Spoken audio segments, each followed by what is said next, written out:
70년, 우리가 걸어온 길에는 운명적 만남이 숨어 있습니다.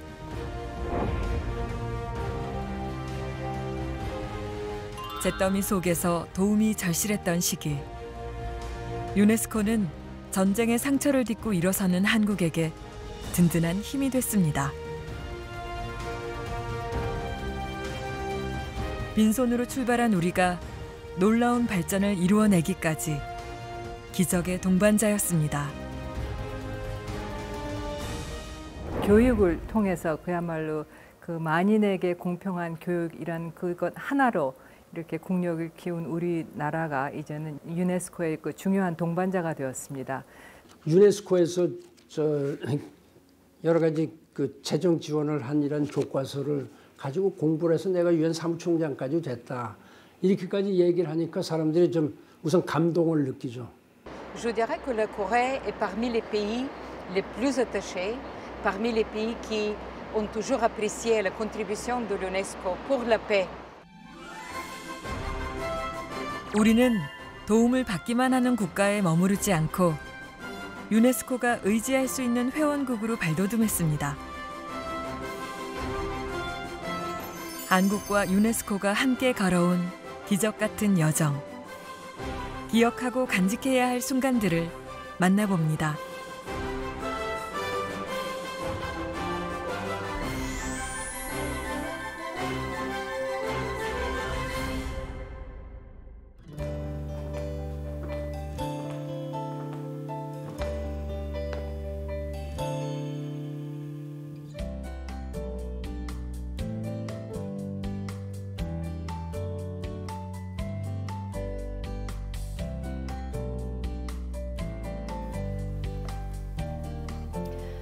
(1950년대에) 나왔던 초등학교 교과서인데요. 놀랍게도 한국전쟁이 끝난 후 바로 나온 교과서라고 합니다.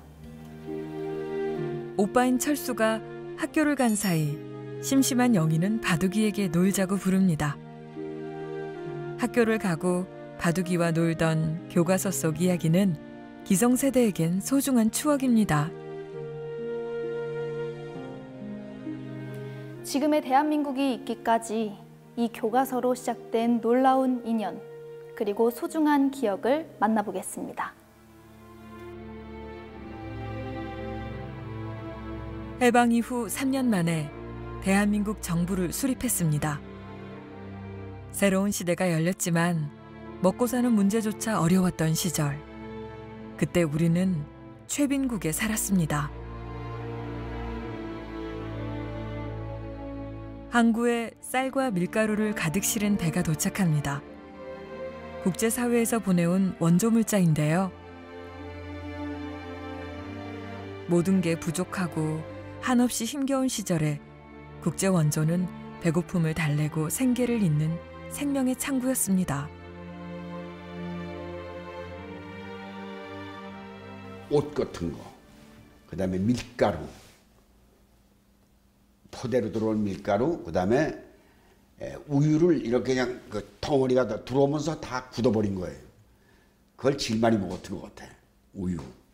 그래서 전부 학교에서 얻어먹는 것이, 간식으로 먹은 것이 우유를 깨쳐가지고 몰래 딱 단 걸로 깨가지고 그걸 입에 빨는 생각들. 아마 그 구호품을 가지고 공부하는 사람이 없었을걸, 내가 볼 땐.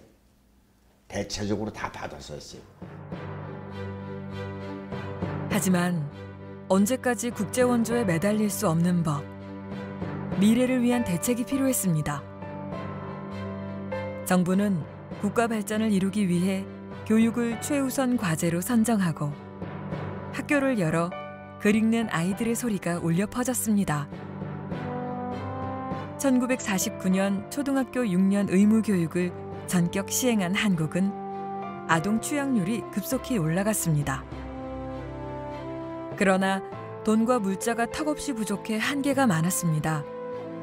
타겟책으로 생각해낸 방법이 국제기구에 가입해 도움을 얻는 것이었습니다. 그리고 이제 한국의 경우에는 그 당시 해방 직후에 아무것도 이제 가진 게 없는 그런 상태였기 때문에 결국 이제 사람을 키워야 되는 가장 중요한 그 이제 이슈가 저희 이제 국가적 과제로 되었었죠. 한국이 주목한 국제기구는 유네스코. 제2차 세계대전이 끝난 후 연합국은 전쟁 재발을 막는 가장 좋은 방법은 교육을 통한 계몽이라고 봤습니다. They do hereby create the United Nations Educational, Scientific and Cultural Organization. 이렇게 1945년에 유네스코가 창설됐습니다.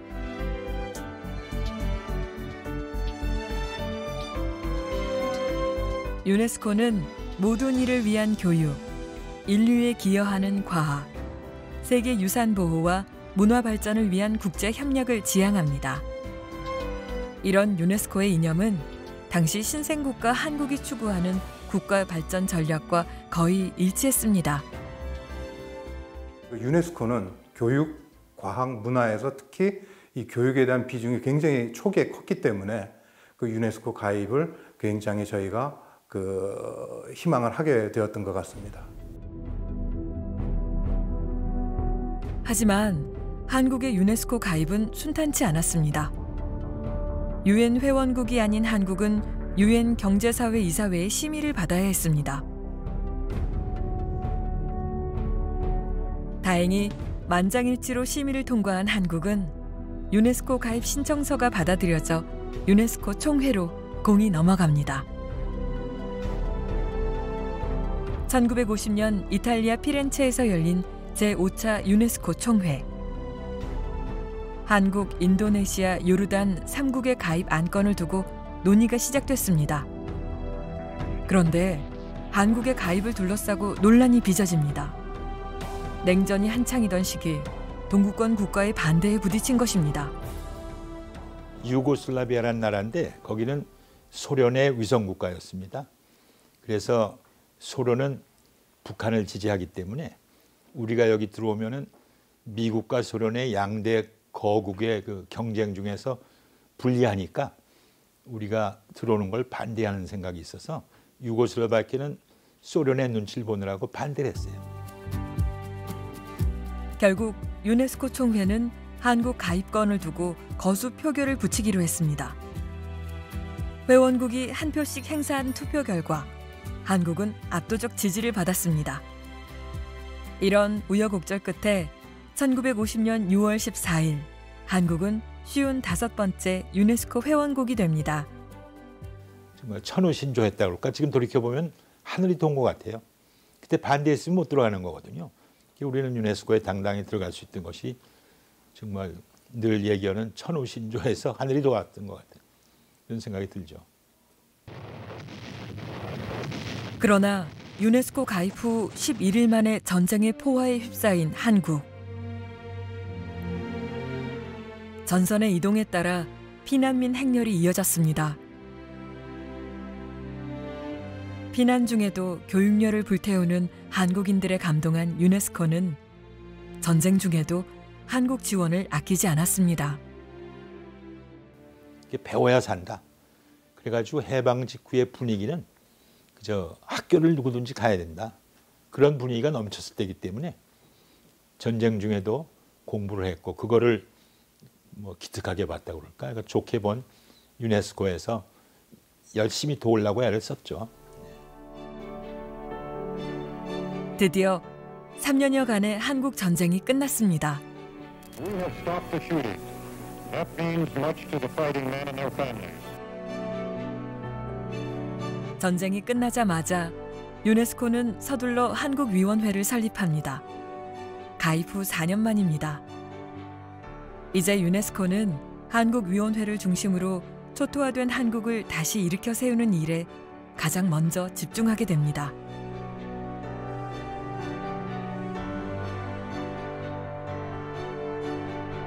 우선 열악한 교육 환경을 해결하는 게 시급했습니다.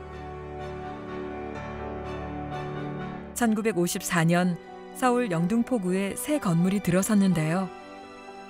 유네스코의 지원을 받아 탄생한 인쇄공장입니다. 70여 대의 인쇄 장비를 갖춘 이 공장은 연간 초등학교 교과서 3천만 권을 발간했습니다. 교과서 만들 회사도 없고 예산도 없고 그래서 유네스코에서 많이 도움을 받았어요. 이미 그때부터. 유네스코 지원금 10만 달러하고 웅크라라고 유엔에서 한국 부흥 경제단이라는 게 있었거든요. 거기서 14만 달러를 주고 해서 24만 달러로 한국 국정교과서 주식회사를 영등포에 세웠죠.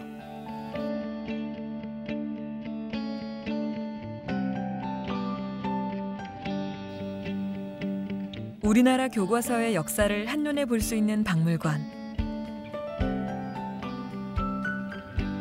유네스코의 지원을 받아 발행된 교과서는 귀중한 자료로 전시되어 있습니다. 계몽이 절대적으로 필요하던 시절, 교과서를 널리 보급하는 데 기여했기 때문입니다.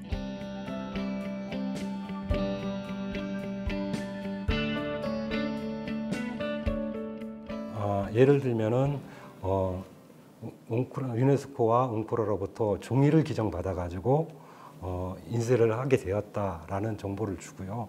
그에 대해서 감사하는 마음을 표하는 식의 어떤 문구들이 들어 있습니다.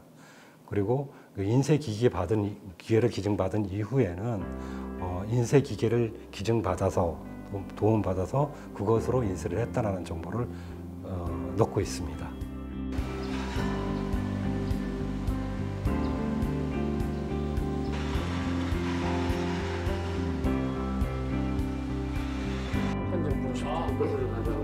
세계 리더로 활동해온 반기문 전 유엔 사무총장. 평소 교육의 중요성을 강조해왔는데 그 배경에는 자신의 경험이 녹아들어 있습니다. 그 선생님들이 늘 이게 유네스코하고 웅크라 그 한국 그 부흥 유엔 한국 그 부흥위원회 저게 유엔 코리아 리컨스트럭션 에이전시거든요. 이런 데서 주어서 받은 거니까 공부 열심히 해라. 이 선생님들이 맨날 이렇게 설명을 하고 계셨죠. 어릴 때부터 외교관을 꿈꿨던 그는 역시 한국의 다른 아이들처럼 유네스코에서 만들어준 교과서를 보면서 꿈을 키운 겁니다. 그때의 유네스코에서 여러 가지 그 재정 지원을 한 이런 교과서를 가지고 공부를 해서 내가 유엔 사무총장까지 됐다. 이렇게까지 얘기를 하니까 사람들이 좀 우선 감동을 느끼죠.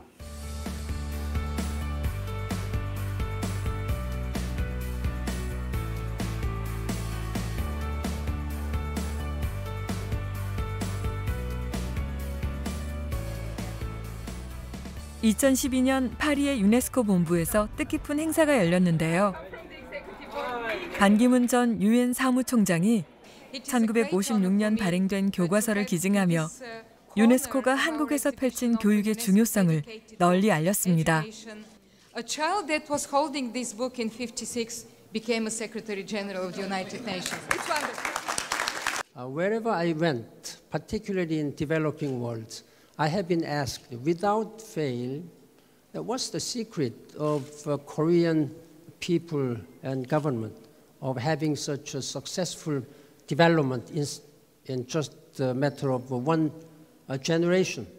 My answer has been always simple and clear: education.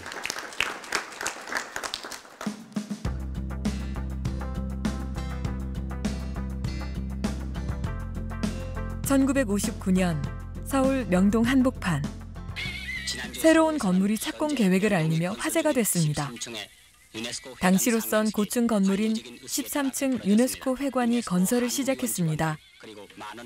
한국위원회가 설립된 후 몇 년 동안 임대 사무실을 전전하다가 드디어 터전을 마련한 것입니다. 이번엔 유네스코뿐만 아니라 국민들도 정성을 보탰습니다. 그 전국민 모금운동이 전개가 돼서 지금 현재 명동에 있는 유네스코 회관은 국민 모금에 의해서 만들어진 건물입니다. 그랬을 때 국가적인 어떤 그런 모금운동이 이제 가능했던 부분은 이 교육에 대한 강한 열망이었습니다. 그 당시에는. 그래서 이러한 이 교육으로 우리가 이제 뭔가를 이뤄내야 되지 않겠느냐 하는 그것이 이제 가능했기에 그 유네스코 한국위원회가 정말로 그 못 사는 그 어려운 그 와중에서도 대단히 성공적으로 이제 발족을 했고 유네스코 한국위원회가 든든한 새 집을 마련한 그때 한국은 산업화에 몰두했습니다. 이를 위해 해외의 선진 정보와 과학기술이 필수적으로 필요했고 그 창구 역할을 유네스코가 수행하게 됩니다. 산업을 발전시키는 계획은 60년대 초에 있었는데 이게 그 당시에는 그걸 하지 못해요. 기본적으로 우리 자본도 없고 미국이 사실 그걸 도와주지도 않았고 그러다가 60년대 말부터 이제 본격적으로 추진을 하게 되죠. 근데 이제 그 과정에서 원래부터 유네스코는 과학기술을 중요하게 생각했고 그 과학기술 원조를 했는데 60년대 후반이 되면 우리 내부에서도 그걸 할 수 있는 동력이 생기고 우리도 계획이 생기는 거죠. 그러니까 이제 이런 부분들이 유네스코의 계획과 더 맞물릴 수 있는 부분들이 생기는 거죠. 한국에게 유용했던 유네스코 쿠폰. 회원국들이 책이나 교육, 과학, 문화 자료 및 기자재를 서로 사고 팔 때 복잡한 환전 없이 대금을 결제할 수 있도록 한 편리한 제도입니다. 이 쿠폰은 외화가 거의 없는 나라에서 효과적으로 사용됐는데요. 한국은 과학 기자재 구입에 가장 많이 활용했습니다. 과학 기자재들. 그래서 어느 학교에서 실험실을 만든다 했을 때는 그 실험실의 모든 장비는 쿠폰을 통해서 그 해당 국가에 그것을 사다가 설치를 하고 그리고 제일 컸던 것은 의과대 같은 것이 설립될 때 거기에 들어가는 모든 기자재들은 쿠폰으로 사가지고 설립하는 모든 기자재에 기여를 갖다 해가지고 외화를 사용할 수 없는 그런 상황에서 유네스코 쿠폰이라는 제도를 갖다 활용해가지고 그나마 숨통을 좀 튀게 하는 이런 계기가 됐다. 유네스코는 한국 과학기술 발전의 초석이 될 사업도 진행합니다. 한국정밀기기센터와 한국과학기술정보센터를 설립해 국제사회에 앞선 과학기술을 소개하고 우리나라의 낙후한 공업 수준을 끌어올리는 데 일조합니다. 1960년대에서 70년대까지 한국은 산업화를 위해 총력을 기울였습니다. 결국 1977년 국민소득 1,000불, 수출 100억 불이라는 목표를 달성하는 데 성공합니다. 이렇게 성공을 향한 강렬한 열망을 품었지만 아무것도 없던 시절 유네스코의 도움은 한강의 기적에 큰 도움이 되었습니다.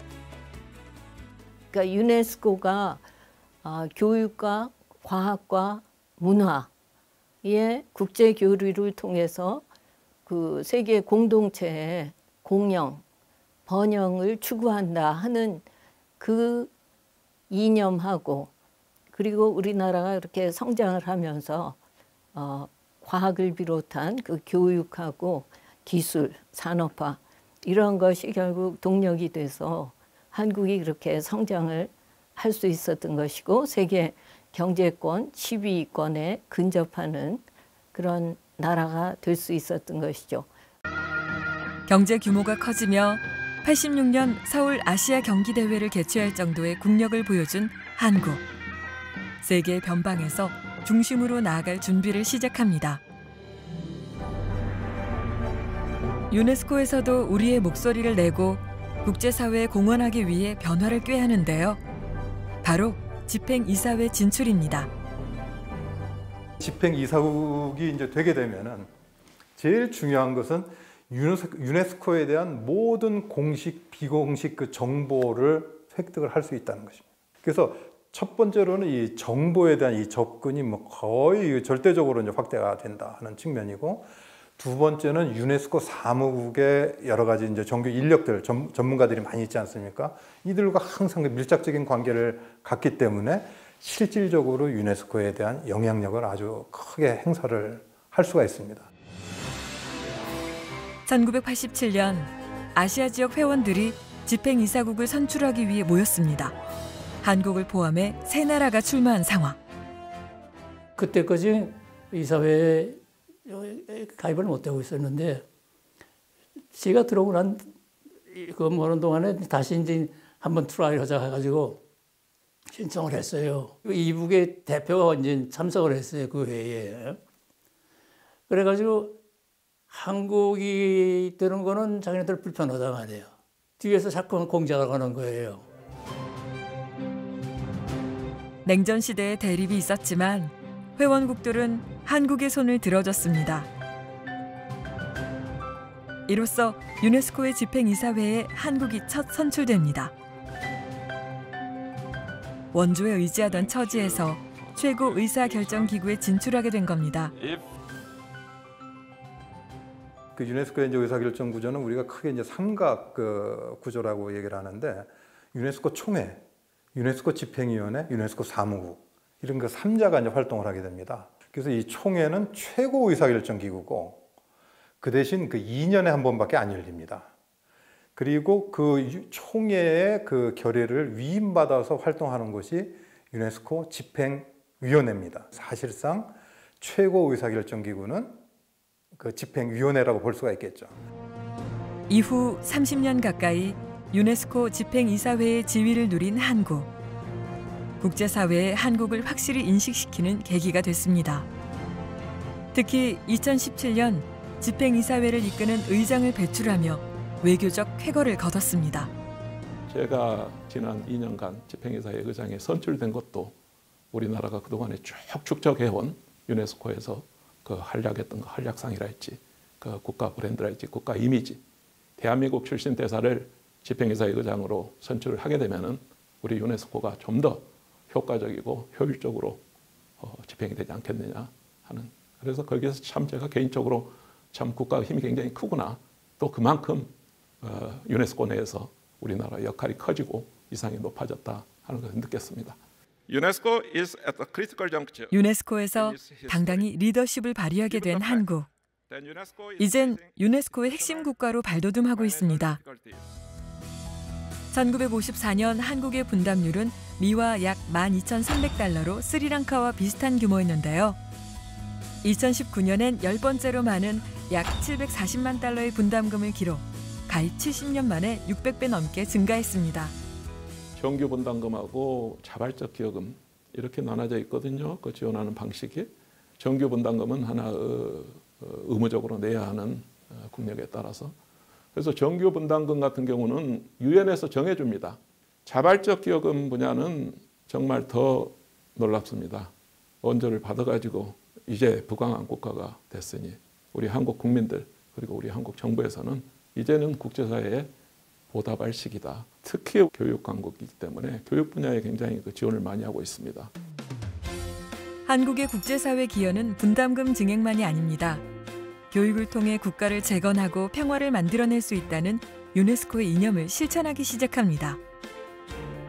그 시작은 세종대왕의 한글 창제 정신을 유네스코에 접목하는 것부터였습니다. 이를 위해 1989년 한국 정부가 유네스코에 세종대왕 문회상 제정을 제안했는데요. 이 제안이 받아들여져 현재 한국이 내는 상금으로 비문의 퇴치에 공이 많은 기관이나 개인을 선정해 매년 세계 문해의 날에 시상하고 있습니다. 한국은 문해교육과 평생학습을 아주 모범적으로 추진하고 있는 나라로 이렇게 알고 있고, 그래서 사실은 구체적으로 한국의 이런 것들을 도와달라는 이러한 구체적인 요청이 많습니다. 세종대왕 상을 우리가 제정을 할 테니 유네스코가 관리해서 하자 해서 그때 그렇게 시작을 했는데 그건 참 잘한 결정이라고 봅니다. 정규 교육을 받지 못했거나 소외된 이들에게 교육의 기회는 무엇보다 절실한데요. 세종대왕 문회상이 그 희망을 상징합니다. چون از مکتب باز مانده بودیم شرایط خراب بود طی مکتب ما رفتیم درس خاتمه دادیم و بعد از او امتحان دادیم در فاکولته کامیاب شدیم به هموطنان خود از طریق رشته خود دکتر هستیم کمک میکنیم. These are mothers or they're older women who were denied education during the years of war. We believe that the only way to bring peace is to educate people and give them opportunities to have a better life. 우리가 문해 교육이 얼마나 중요한가. 또 이것은 우리가 어느 한 나라나 어떠한 단체들만 하고 있는 일이 아니라 전 세계의 수많은 나라의 수많은 개인과 단체들이 하고 있다. 서로 정보를 알게 되고 서로 교류하고 이제 이걸 통해서 서로 연대하고 협력하는 이런 분위기를 형성하기 때문에 세종대왕상이 크게 기여하고 있는 것이다.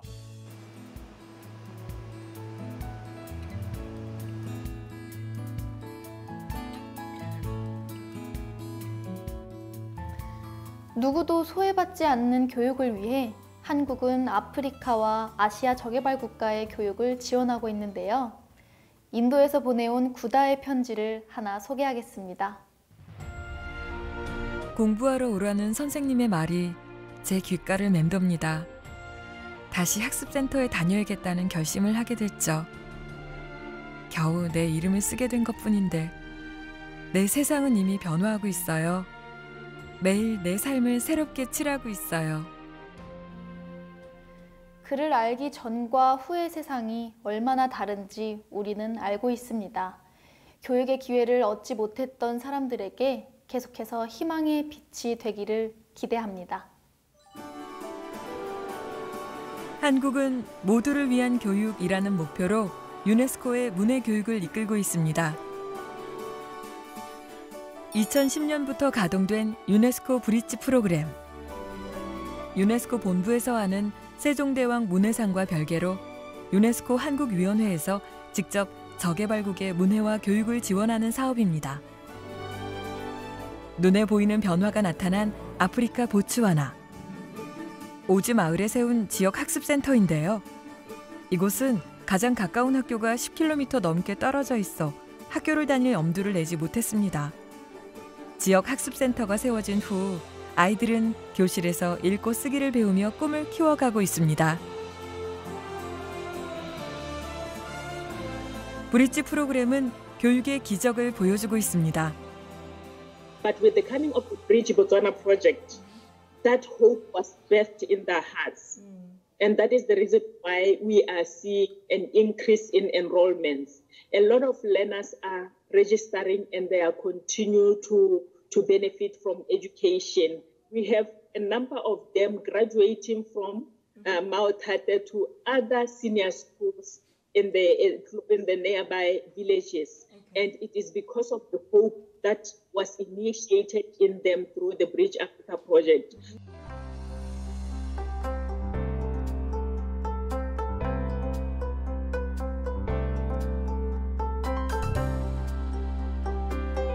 청소년 교육과 역량 강화도 한국이 선도하고 있습니다.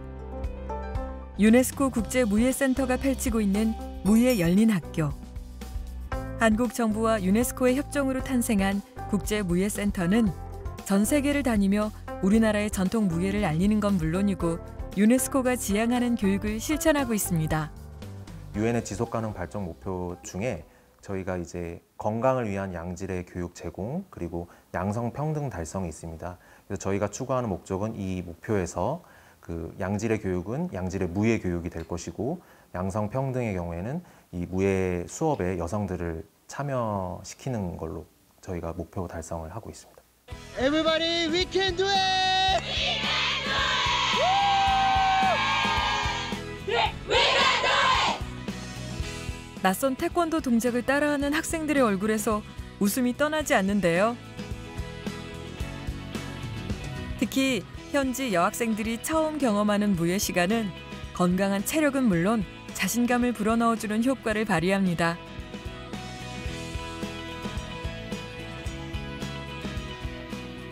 국제무예센터에 있는 열린 학교가 가지고 있는 4대 기능이 있더라고요. 그 기능의 첫 번째가 무예를 통한 청소년 발달과 그다음에 두 번째가 이제 선진국과 개발도상국 간의 이제 협력 증진이에요. 근데 태권도가 이렇게 국제 관계에 있어서 힘을 쓸 수 있다는 거에 있어서 저도 그 일원이 되고 싶었고 그다음에 그걸 제가 직접 보고 경험하면서 느끼고 싶어서 지원하게 됐습니다. 유네스코 무형문화유산에 등재된 태권은 해외에서 한국 문화를 널리 알리는 역할도 함께하고 있는데요. 체육 과목이 없고 문화적으로 무예가 익숙하지 않은 나라에서 진가를 발휘합니다. 학교에 체육 수업이 없다는 게 믿어지십니까? 제가 캄보디아를 갔는데 학교에 체육 수업이 없더라고요. 그래서 태권만 제가 가르치러 갔는데 체육 수업이 없어서 그럼 태권만 가르치는 게 아니라 체육 수업에서 같이 할 수 있는 뭐 줄서기, 협동심 이런 거를 태권하고 같이, 태권도 몸으로 움직이는 거기 때문에 되게 너무 좋아하는 거예요. 그래서 그것 또한 태권이고 그것 또한 체육이면서 그러면서 아이들이 나중에는 태권 수업을 너무 좋아하게 되더라고요. 거기서 참 보람을 느꼈습니다. 무예 열린 학교는 지난해까지 모두 10개국, 누적 인원 1,100여 명의 청소년과 여성들이 참여. 유네스코 여성 및 소녀 교육상 후보에 오를 정도로 그 가치를 인정받았습니다. It is with great pleasure that I invite Her Excellency Ms. Irina Bokova. 지난 2015년 인천에서 열린 세계 교육 포럼. 이제 한국은 세계 교육의 미래 기준을 만들어가고 있습니다. It met in Dakar, Senegal, and adopted 6 education for all goals. We also know that when a girl picks up a pencil and started writing down, the power of millions of guns get weakens. 유네스코를 비롯한 국제사회는 1990년 태국에서 모두를 위한 교육을 발표합니다. 경제적 상황, 사회적 지위, 성별, 종교 등과 관계없이 누구에게나 교육받을 권리가 있다는 국제 합의가 이루어졌습니다. 10년 뒤인 2000년, 세네갈에선 모두를 위한 교육을 달성하는 데 필요한 행동 강령을 정했습니다. 그리고 인천 세계교육포럼은 미래의 새로운 교육 목표를 결정하는 자리였기에 그 의미가 매우 컸습니다. 그러면 유네스코가 중심에서 개최되는 세계교육포럼은 거기에서 의결된 그 선언문의 내용은 유엔 체제 전체를 구속을 하게 됩니다. 유엔 전체가 그 방향을 따라서 모든 뭐 UNDP라든가 월드뱅크라든가 모든 관련 기구들 그 기본 그 흐름을 따르게 되는 굉장히 중요한 그 회의인데 그 회의를 하는 가장 중요한 국가가 이제는 그 대한민국이 돼야 되겠다. 다른 세계 어떤 나라도 그렇게 최빈국에서 지금 선진국으로 특히 이 교육을 통해서 이 성공한 케이스가 없는데 대한민국은 그것을 통해서 직접 그런 그 성공 사례를 이룬 나라가 아니겠느냐. 그런 측면에서 대한민국이 직접 이 회의를 갖다 유치해주고 이 경험과 여러 가지를 그 정보를 갖다 좀 공유했으면 좋겠다. To helping countries translate data and evidence. 2030년까지 국제사회가 실천해야 할 새로운 교육 비전과 5개 행동 강령인 인천 선언이 발표. 한국과 유네스코가 주도하는 교육의 미래가 제시됐습니다. Every child deserves that global solidarity. Education is not a privilege. It is a birthright. And indigenous groups continue to have the lowest levels of literacy and education. These are the girls that need to be targeted. 유네스코와 손을 잡고 많은 개도국에서 좋은 기술 교육 프로그램이라든가 여아 교육 프로그램들을 구체적으로 추진을 하고 있고요. 또 최근에는 그 인류의 보편적 가치라고 할 수 있는 인권, 또 사회 정의, 환경 보존, 또 다양성 이러한 가치를 깊이 이해하는 세계 시민을 양성한다 하는 취지로 설립이 된 그 세계 시민 교육 프로그램이 유네스코의 한 중요한 프로그램으로 자리 잡고 있습니다.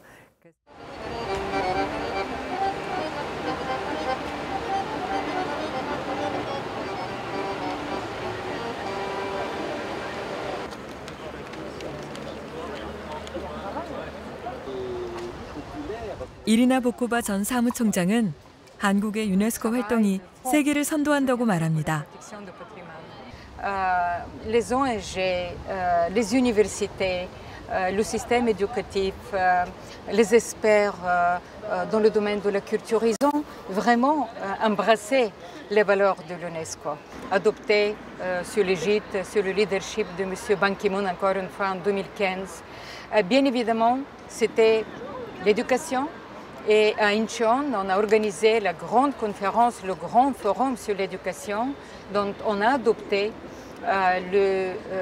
tout ce qui est lié avec l'éducation équitable, inclusive, de qualité et l'enseignement tout au long, l'éducation tout au long de la vie, qui est le contenu maintenant de cet objectif numéro 4 dans l'agenda 2030.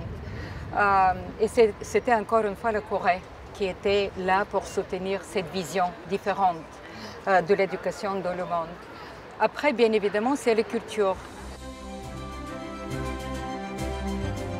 문화를 통해 평화를 이뤄내는 유네스코의 철학. 일찌감치 세계유산협약에 가입한 한국은 인류 공동의 문화유산을 발굴하고 보존하는 일에도 앞장서고 있습니다.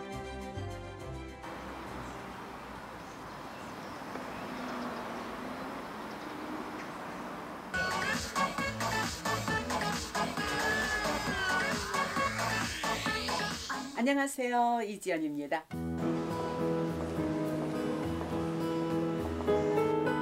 그녀의 방송 인생에서 가장 긴 생방송을 진행한 프로그램 이산가족을 찾습니다. 당시의 기억과 기록은 생생하게 남아 있습니다. 6.25 전쟁 때 헤어진 뒤 생사조차 모르는 부모, 형제를 찾아 전국의 이산가족들이 모였습니다. 이 방송을 보고 찾아와 주길 1983년 특별 생방송으로 시작된 이산가족을 찾습니다는 원래 2시간 특집으로 예정돼 있었습니다.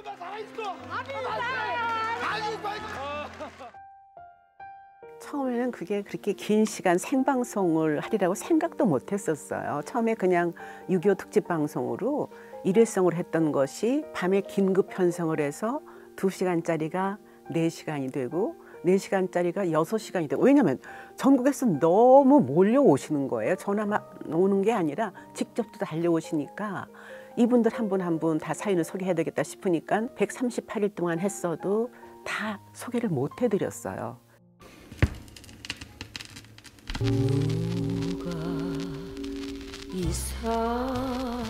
누가 이 사람을 모르시나요? 구슬픈 자락은 온 국민을 울렸습니다.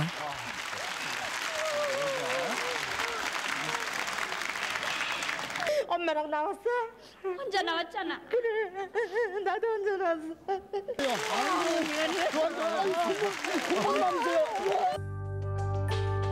생방송 녹화 원본, 담당 프로듀서 업무 수첩 등 총 2만 1000여 점의 방대한 기록물은 유네스코 세계기록유산으로 등재됐습니다. 전쟁의 상처는 100년이 가도 지워지지 않는다고 해요. 아물어지지 않는다고 하거든요. 근데 저희가 138일 동안 방송했던 모든 기록 유네스코에 등재가 돼서 그 기록을 통해서 전쟁은 일어나서는 안 된다는 평화의 메시지를 불러준 거죠. 평화의 메시지를 위해 전쟁의 상흔을 기록유산으로 등재한 한국. 한국의 기록유산은 1997년 첫 등재 이후 현재까지 16건을 보유, 세계 4위를 차지하고 있습니다.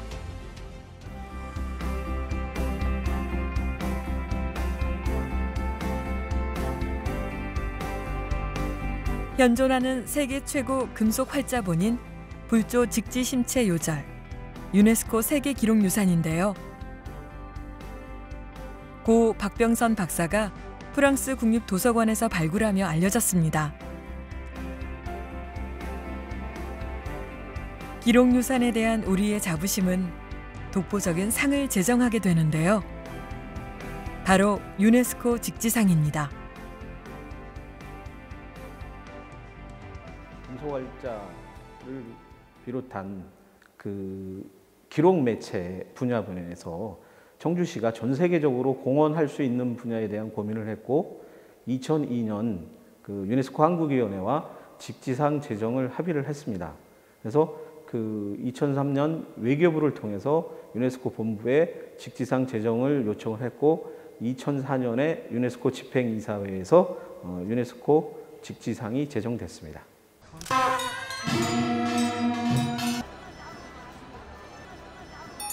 기록유산 보존과 활용에 크게 공헌한 개인이나 단체에 한국의 기부로 수여하는 유네스코 직지상. 2005년을 시작으로 2년에 한 번씩 시상하고 있는데요. 체코의 국립도서관을 시작으로 세계 각국의 수상자가 배출됐습니다.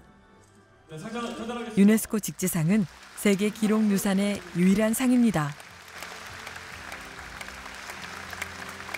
유네스코 기록유산 등재와 유네스코 직지상 제정을 통해서 한국이 세계 기록유산 보존의 메카로 떠오르고 있고요. 그 결과로 나타난 것이 2017년 확정된 유네스코 국제기록유산센터 청주 위치입니다.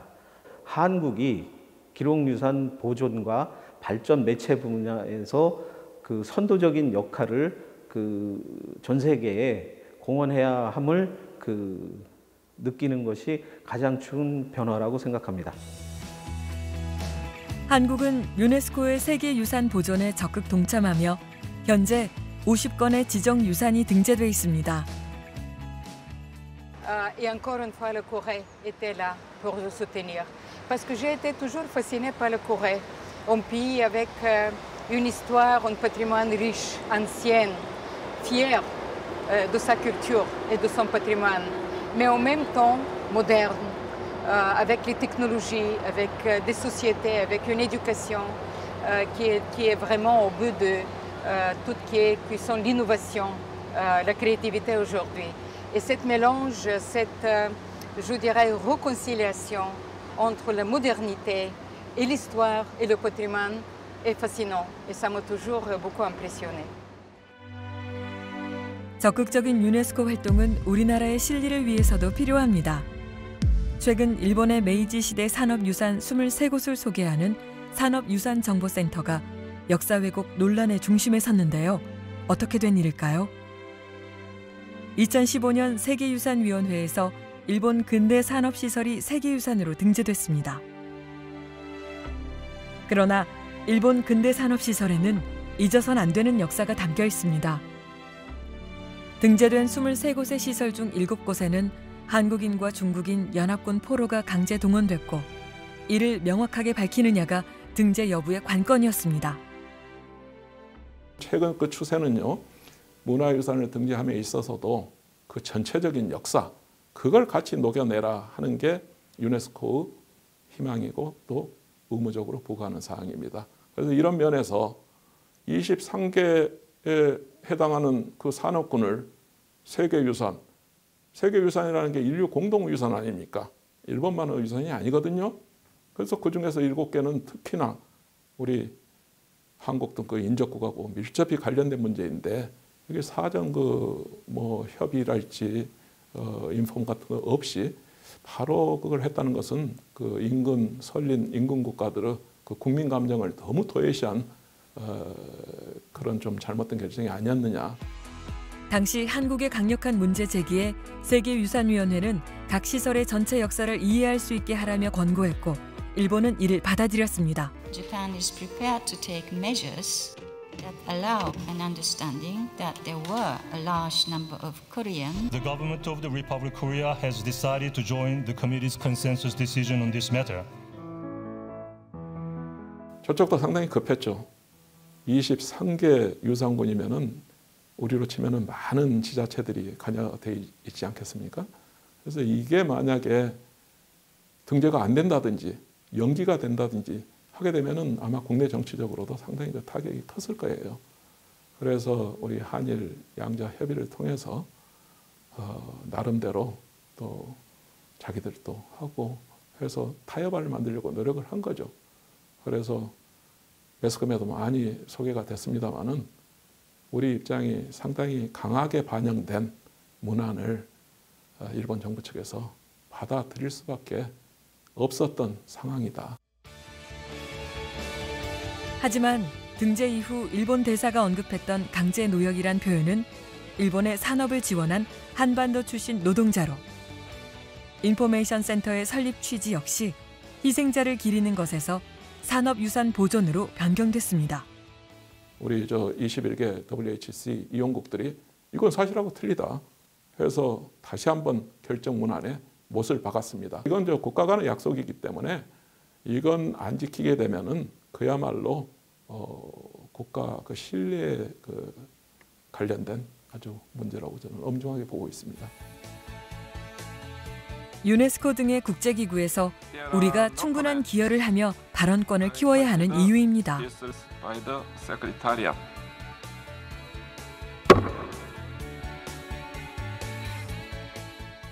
이번에 일본 산업유산 약속 불이행 문제는 유네스코 세계유산의 가치에 대한 도전입니다. 이 도전을 우리가 어떻게 해결해 나갈 것인가라는 것은 유네스코가 앞으로 어떠한 방향으로 나가야 될 것인가를 보여주는 하나의 중요한 계기가 될 거라고 생각을 합니다.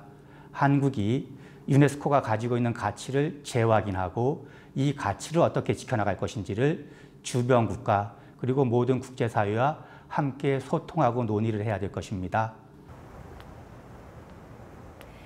지난 70년 동안 우리가 이룩해온 성과인 만큼 국제사회에서 우리의 역량과 진가를 더 많이 발휘할 날만 남았습니다. 보다 한 걸음 더 나아간 새로운 표준을 한국이 만들어내기를 기대합니다. 70년 전 대한민국은 국가로서 우선 살아남는 게 목표였다면 지금의 우리는 국제사회를 더 나은 방향으로 이끌어야 할 책임이 있습니다. 평화의 소중함과 교육, 과학, 문화의 중요성을 절실하게 체감한 우리이기에 유네스코와 국제사회가 한국에 기대하는 것은 더 높아지고 있습니다. Our relationship is powerfully symbolized by this book. Ban Ki-moon, the former Secretary General of the United Nations, said that he himself learned from this textbook, which had UNESCO's name on its cover. Through this book, he said many years later, I was able to see the world. I also recall when I last met President Moon Jae-in in Paris, that he also shared his memories as a schoolboy studying from this same textbook. This small book symbolizes why we work and what we aim to do, to build peace in the minds of women and men through education, science and culture. 유네스코 70년 이후에 미래는 과연 어떻게 나가야 되겠느냐.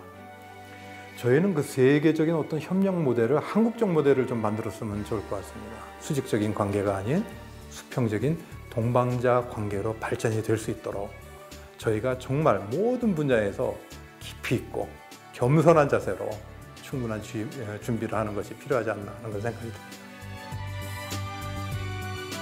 지금껏 걸어온 길보다 앞으로 만들어갈 길에 더 큰 기대를 품게 됩니다. 한국과 유네스코가 함께 해온 희망의 여정은 더욱 빛나는 동행으로 이어지게 될 것입니다.